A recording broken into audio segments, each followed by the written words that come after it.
അശ്വം രാജസദസ്സിലതെത്തി ലക്ഷണമൊത്തത് എന്ന് വരുത്തി തൽക്ഷണമിന്നതൊരു കിറക്കുക നാടറിയ ക്ഷത്രിയ ശക്തി ഭരതശത്രുഘ്ന ലക്ഷ്മണനെത്തി സുഗ്രീവൻ സൈന്യത്തെ നിരത്തി നരനാരായണനവനുടയശ്വം ഭംഗിയിൽ നടത്തി തകതൈതൈ. നരനാരായണനവനുടെ അശ്വം ഭംഗിയിൽ നടത്തി തകതൈതൈ. പിടിച്ചിനി കെട്ടുവാൻ ഇല്ല നിവർത്തി തകതൈതൈ. പിടിച്ചിനി കെട്ടുവാൻ ഇല്ല നിവർത്തി തകതൈതൈ. അശ്വം മുൻപിൽ അന്ന് നടന്ന് പിന്നിൽ സുഗ്രീവാദികൾ ചെന്ന് രാമനയച്ചൊരു കുതിരയെ കണ്ടവർ കണ്ടവരങ്ങനെ തൊഴുതതു നിന്ന് കെട്ടിയിട്ടു ചിലർ നിലകൾ മറന്ന് രാമസൈന്യം അവരെ അത് കൊന്ന് രാജ്യങ്ങൾ പലതങ്ങനെ രാമനു കീഴിലായതെന്ന് തകതൈതൈ. രാജ്യങ്ങൾ പലതങ്ങനെ രാമനു കീഴിലായതെന്ന് തകതൈതൈ.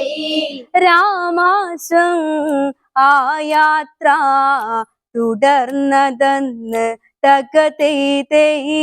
രാമാശം ആ യാത്ര തുടർന്നതെന്ന് തകതൈതൈ. പൂർണ്ണ വിജയത്തെയന്ന് വരിച്ച് പൂർവദിക്കുകളുമൊക്കെ ജയിച്ച് വാനരരും നരനായക സോദരരോ തവരങ്ങനെയൊന്ന് ചിരിച്ച് വിജയലഹരിയിൽ ആർമാദിച്ച് കേമരെന്ന് സ്വയമന്ന് നടിച്ച് ഗൗതമ കുടിലിനു പരിസരവനമതിൽ കുതിരയന്ന് മേഞ്ഞ് തകതൈതൈ. ഗൗതമ കുടിലിനു പരിസരവനമതിൽ കുതിരയന്നു മേഞ്ഞ് തകതൈതൈ. ഇനി അല്പം വിശ്രമം അവര് പറഞ്ഞ് തകതൈതൈ. ഇനി അല്പം വിശ്രമം അവര് പറഞ്ഞ് തകതൈതൈ. രാമപുത്രരാം ലവകുശരന്ന് യാഗാശ്വത്തിനെ കണ്ടവരന്ന് മോഹമുണർന്നവരങ്ങനെ കുതിരയെ കാട്ടുവള്ളിയാൽ കെട്ടിയതൊന്ന് അംഗരക്ഷകർ കണ്ടതു ചെന്ന് അംഗഭരകമവരിൽ ചെറുതന്ന് പരവശരായവരോടി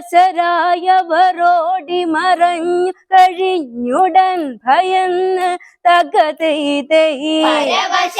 പരവശരായവരോടി മറഞ്ഞു കഴിഞ്ഞുടൻ ഭയന്ന് തകതൈതൈ. സുഗ്രീവ ലക്ഷ്മണ രോട് പറഞ്ഞ് തകതൈതൈ. സുഗ്രീവ ലക്ഷ്മണ രോട് പറഞ്ഞ് തകതൈതൈ.